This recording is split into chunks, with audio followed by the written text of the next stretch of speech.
हमारे बीच आए और स्वतंत्रता दिवस ध्वजारोहण के अवसर पर संदेश दे। माननीय सांसद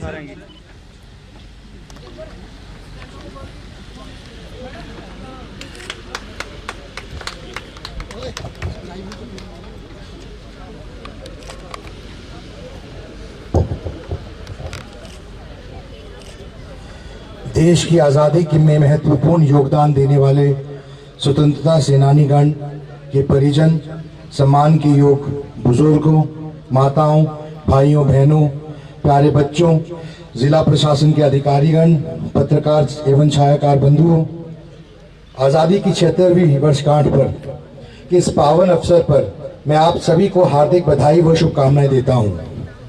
मैं देश की सीमाओं पर मुश्किल हालातों के बीच मुस्तैदी से तैनात वीर जवानों को भी स्वतंत्रता दिवस के विशेष तौर पर बधाई देता हूं।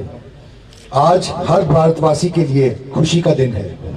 आज हर गली, हर मोहल्ले में तिरंगा है, हर घर घर दफ्तर में तिरंगा है, हर वाहन, हर हाथ में तिरंगा है। पूरे देश तिरंगे से रंगों में रंगा हुआ है। पूरे देश में देशभक्ति के रंग में रंगा हुआ है। मैं इस पावन अवसर पर आज़ादी के बलिवेदी पर अपने प्राणों की आहुति देने वाले सभी ज्ञात अज्ञात शहीदों को नमन करता हूं।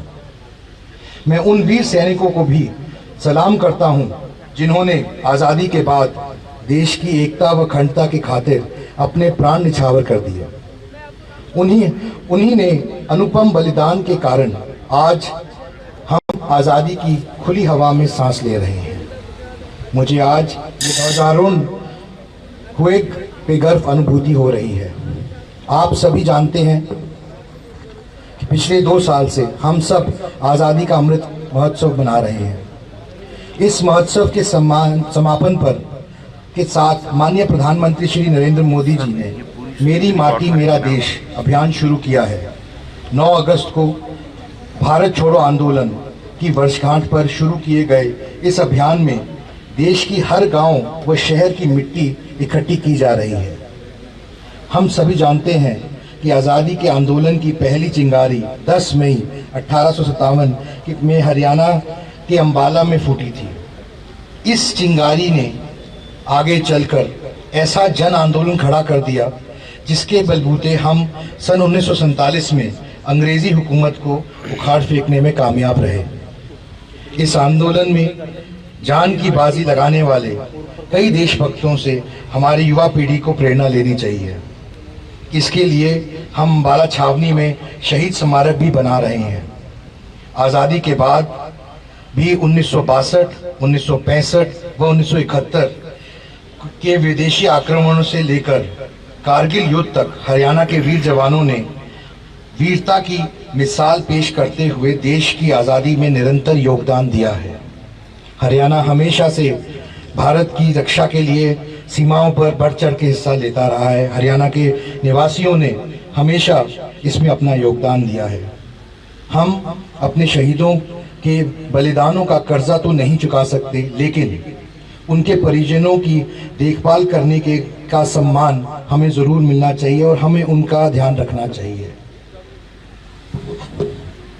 भाइयों बहनों, सुशासन से सेवा के संकल्प के साथ जन सेवा का दायित्व संभालने वाली वर्तमान सरकार ने प्रधानमंत्री श्री नरेंद्र मोदी जी का सबका साथ सबका विकास और हरियाणा एक हरियाणवी एक के मूल मंत्र पे चलते हुए पूरे हरियाणा और हरियाणवी एक के तरीके और उत्थान के लिए काम किया है। भ्रष्टाचार के प्रति जीरो टॉलरेंस की नीति अपनाते हुए पारदर्शी शासन दिया है।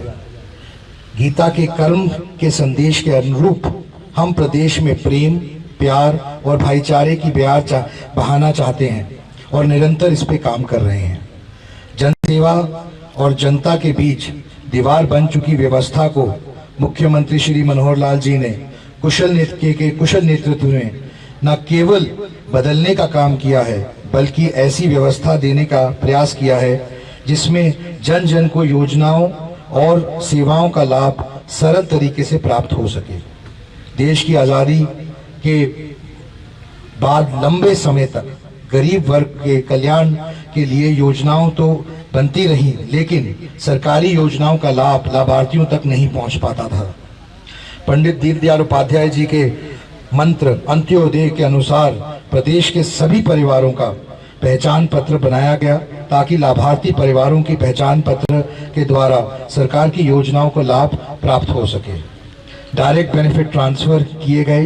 डायरेक्ट बेनिफिट ट्रांसफर की योजना को भी कार्यान्वित करने का काम किया, ताकि सरकारी योजनाओं का पूरा लाभ सीधे लाभार्थियों को मिल सके और डीबीटी में बिचौलियों का तंत्र खत्म किया जा सके। मुख्यमंत्री श्री मनोहर लाल जी के कुशल नेतृत्व में आज हर सरकारी योजना को पारदर्शी तरीके से लागू किए जाने से घर बैठे गरीबों की बेटी की शादियां का शगुन, बुजुर्ग, विधवा व दिव्यांगों की pension, BPL card, Chirayu card का लाभ कंप्यूटर के एक क्लिक से सीधे लाभार्थियों के खाते में जाता है।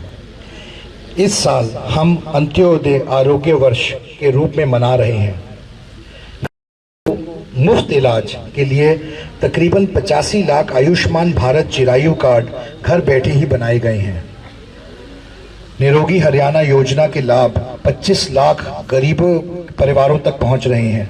स्वास्थ्य की जांच हो रही है। हर घर नल से जल कार्यक्रम में 13 लाख घरों में स्वच्छ पेयजल पहुंचाया जा रहा है। गरीबों के सिर पर छत उपलब्ध कराने के लिए प्रधानमंत्री आवास योजना के तहत 36,000 मकान बनाए गए हैं, जबकि 16,000 मकान बनाए जा रहे हैं। हर घर गरीब को राशन मिलने की परेशानी ना हो और कोई उसका हक ना मार सके, इसके लिए नई टेक्निक के माध्यम से ट्रांसपेरेंट व्यवस्था बनाई गई है। गरीबों को अपने बच्चों को प्राइवेट स्कूलों में पढ़ाने का सपना साकार करने के लिए चिराग योजना चलाई जा रही है। सरकारी नौकरियों में गरीब परिवारों के उम्मीदवारों को 5 एक्स्ट्रा अंक दिए जा रहे हैं। कौशल रोजगार निगम के माध्यम से कच्चे कर्मचारियों की भर्ती में भी गरीब परिवारों के युवाओं के प्राथमिकता दी जा रही है। सरकार ने कृषि, उद्योग, व्यापार, रोजगार, शिक्षा, स्वास्थ्य आदि हर क्षेत्र में ई गवर्नेंस के माध्यम से रेवोल्यूशनरी चेंजेस किए हैं।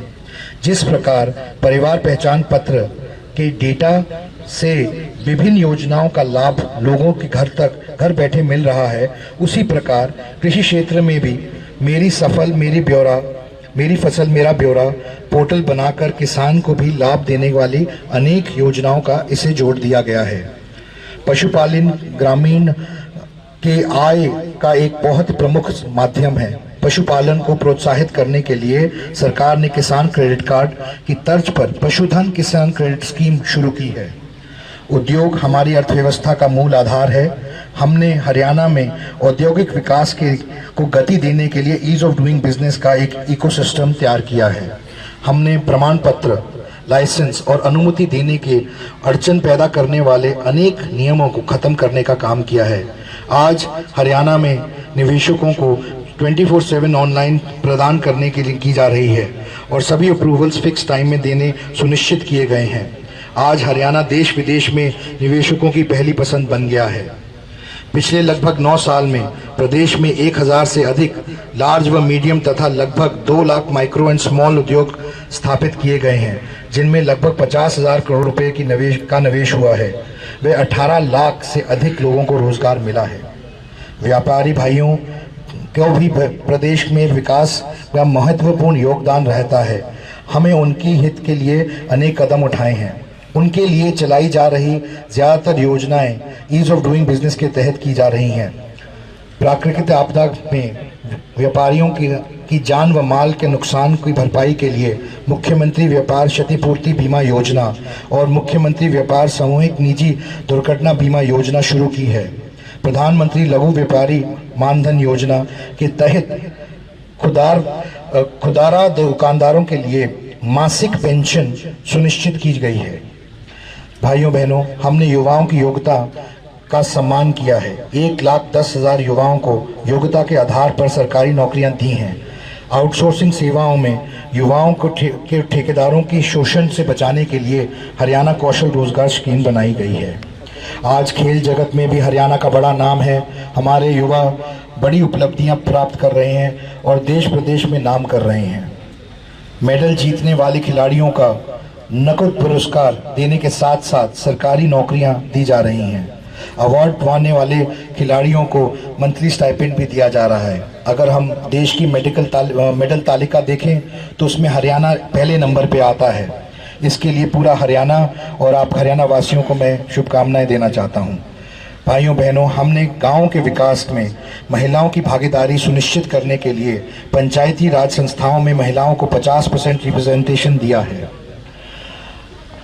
आइए स्वतंत्रता दिवस की 76वीं वर्षगांठ के इस पावन अवसर पर हम अपनी महान संस्कृति, परंपराओं और उच्च नैतिक मूल्यों पर चलते हुए देश और प्रदेश के को स्वच्छ, स्वस्थ और खुशहाल बनाने के लिए एकजुट होकर काम करने का संकल्प रहे। जय हिंद, जय हरियाणा।